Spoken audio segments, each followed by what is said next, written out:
Alors, ce qui m'a intéressé dans l'histoire du sport antique, c'est que le sport est un fait social total, enfin a pu être qualifié comme tel. C'est-à-dire qu'à travers lui, on peut appréhender de nombreux aspects de la vie sociale, culturelle, économique des cités grecques. On peut saisir les idéaux corporels en vigueur. On peut appréhender les hiérarchies sociales et la place des athlètes dans la société des cités. On peut mieux comprendre la conception et puis le périmètre de la virilité, de la masculinité dans l'Antiquité. On peut aussi appréhender le rapport des Grecs à la compétition, la manière dont s'exprime et se déploie leur goût du spectacle. Autrement dit, il y a toute une série d'aspects de la vie sociale des cités qu'on peut aborder par l'entremise du sport. Alors la difficulté en fait, c'est que le champ de l'histoire du sport, ou le sport comme objet d'histoire, a longtemps été un champ méprisé, sans doute sous l'effet de notre culture judéo-chrétienne, c'est-à-dire qu'en vertu du dualisme du corps et de l'esprit, et on va dire de la domination dans la pensée judéo-chrétienne de l'esprit sur le corps, le sport a longtemps été renvoyé à une pure réalité corporelle, et à ce titre-là a été un objet d'histoire un peu secondarisé.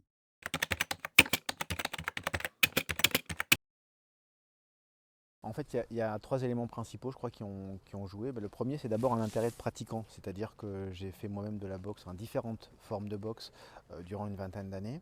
Et c'est à partir de là, en fait, que je me suis intéressé à l'histoire de la boxe et des sports de combat en général.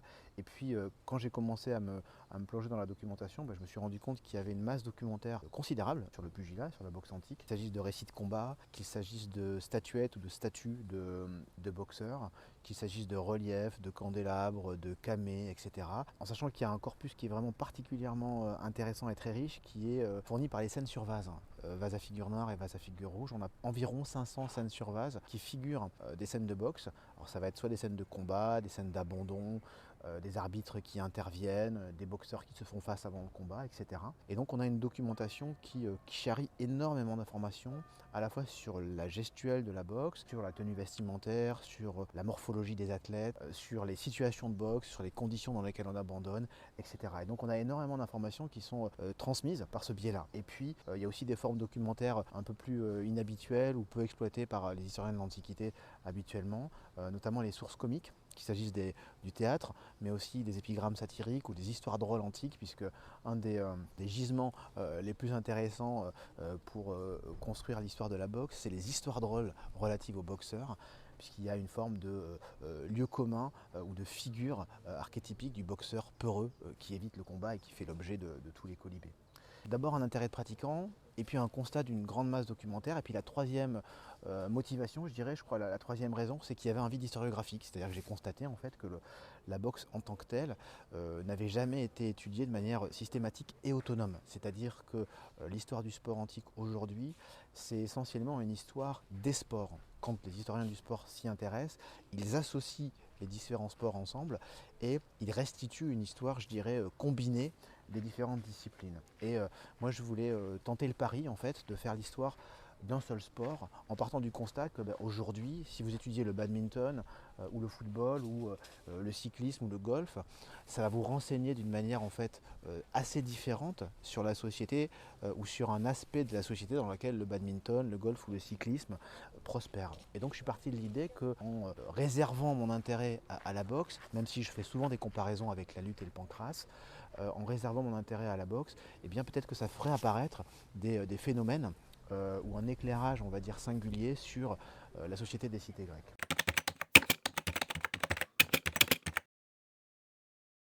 Alors la position de la boxe, elle a probablement changé à travers le temps. Aux yeux des anciens, de manière générale, ce qui fonde l'importance d'une discipline sportive, c'est son ancienneté. Et donc, dans la légende, en tout cas des origines du sport antique, la discipline la plus ancienne, c'est la course de stade. Et à ce titre-là, elle a une forme de primat sur les autres disciplines. Mais au fil du temps, notamment aux époques hellénistiques, donc 3e, 1er siècle avant Jésus-Christ et impérial, on voit que les sports de combat prennent une place croissante dans le cœur des spectateurs et deviennent de plus en plus populaires. Autrement dit, il y a peut-être une bascule qui se fait progressivement entre les époques archaïques et classiques et puis la deuxième partie de l'Antiquité, 3e siècle avant Jésus-Christ jusqu'à la fin de l'Empire romain. Donc ça c'est peut-être le premier élément. La boxe va rester ensuite très populaire quand elle va se diffuser à l'échelle de l'Empire, au point que les Romains insèrent régulièrement dans des spectacles à la romaine des compétitions de boxe. Alors ça c'est peut-être le premier élément. Le deuxième élément, c'est que la boxe a une position assez singulière dans la hiérarchie des sports de combat, dans le sens où elle est considérée comme le sport le plus violent des trois. C'est le seul des trois sports de combat qui est un pur sport de percussion, sans saisie, sans corps à corps, alors qu'à la lutte et au pancrace, il y a une partie des techniques à travers lesquelles on s'affronte qui sont des techniques de saisie, de clé, d'étranglement. Et ça, ce sont des techniques qui conduisent à la soumission de l'adversaire sans nécessairement l'endommager physiquement, puisqu'il va abandonner avant qu'on lui brise le bras ou qu'on l'étrangle jusqu'à ce qu'il perde la respiration.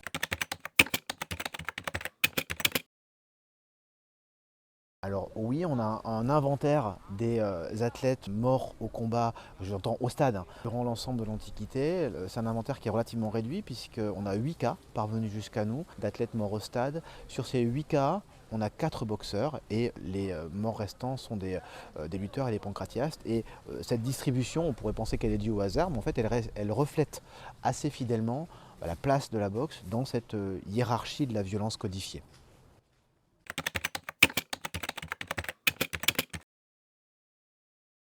Alors oui, on peut le dire, c'est même l'Antiquité qui a inventé en fait le principe de la préparation sportive. L'idée de l'entraînement, elle émerge assez nettement dans la documentation au VIe siècle avant Jésus-Christ, l'idée de la préparation athlétique, en sachant que c'est une préparation qui est combinée, qui combine une série d'injonctions. D'abord bien sûr de l'exercice, donc de l'entraînement à proprement parler, où on fait des ateliers spécialisés et puis des ateliers plutôt de fond physique.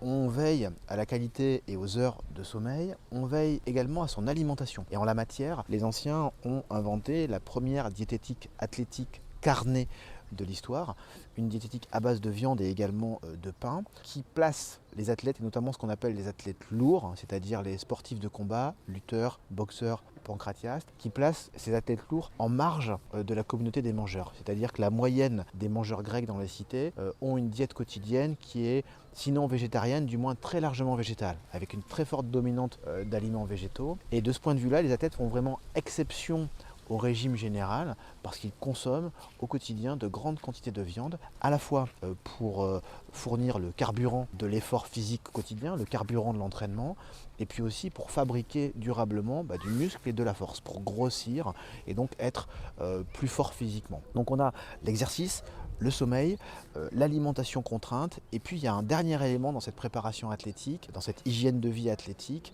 qui est l'abstinence sexuelle. Et on sait que les athlètes, pas tous, mais une bonne partie d'entre eux, pratiquaient ou suivaient une injonction d'abstinence sexuelle parce qu'il y avait cette idée véhiculée dans le monde athlétique ancien, qui d'ailleurs est parfois encore en vigueur aujourd'hui, cette idée qu'avoir une vie sexuelle était une source d'affaiblissement pour les athlètes. Il y a l'idée que le sperme est du sang cuit et donc avoir une vie sexuelle c'est perdre du sang et c'est donc potentiellement être moins fort, être affaibli à la compétition ou à l'entraînement suivant s'il succède de peu à ce moment d'intimité sexuelle.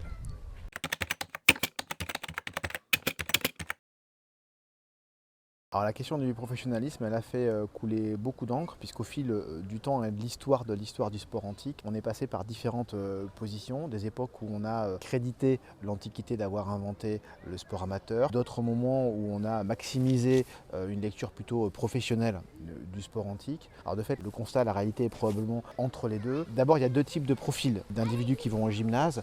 Certains ne vont au gymnase que pour s'entretenir physiquement sur une base quotidienne, à titre d'hygiène de vie, mais sans ambition, sans agenda sportif compétitif. Et puis d'autres, effectivement, viennent au gymnase quotidiennement, avec plusieurs heures d'entraînement quotidien, dans une perspective de compétition régulière et donc de carrière athlétique. Donc on gagne de l'argent dans le sport, on peut effectivement mener une carrière sportive et en retirer suffisamment de revenus pour en vivre.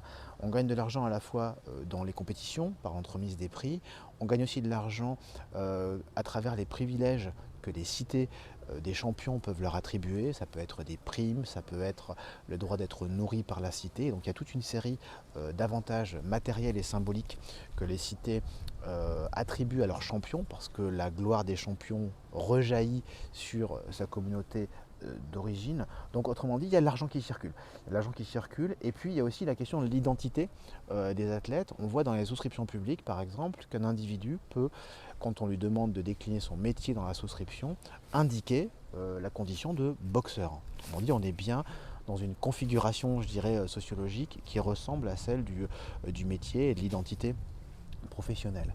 Alors du point de vue de leur position sociale, c'est une position qui en fait est contrastée, c'est-à-dire qu'on sait que les athlètes étaient extrêmement populaires au sein des populations des cités, qu'ils étaient même adulés, parfois héroïsés.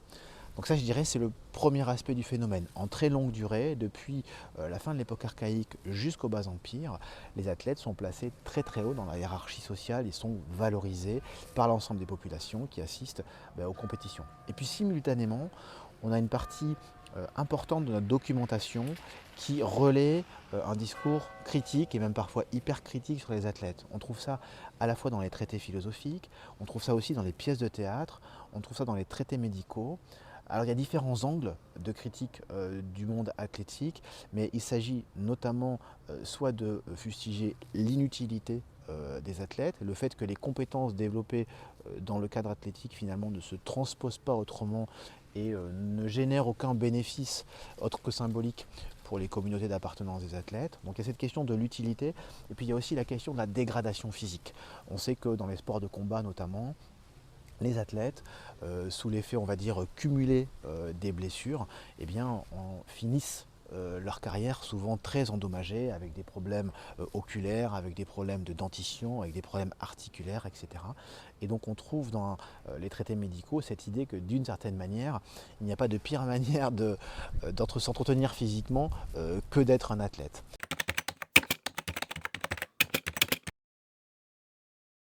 Alors oui, et les anciens le faisaient. Il y avait cette idée que la boxe était une discipline qui était en fait issue de la guerre et qui était en fait utile à la guerre. Les légendes sur l'invention de la boxe antique, sa première naissance, la localisent à Sparte, précisément parce que Sparte est la cité guerrière par excellence. En pratique, techniquement, les récits de boxe, de combat de boxe parvenus jusqu'à nous, montrent qu'il y a un vrai tropisme facial. On frappe essentiellement au visage, probablement parce que dans la perspective des athlètes anciens et des boxeurs, des pugilistes anciens, le visage était la zone la plus fragile, parce que c'est aussi le cas dans la perspective d'un combat d'infanterie.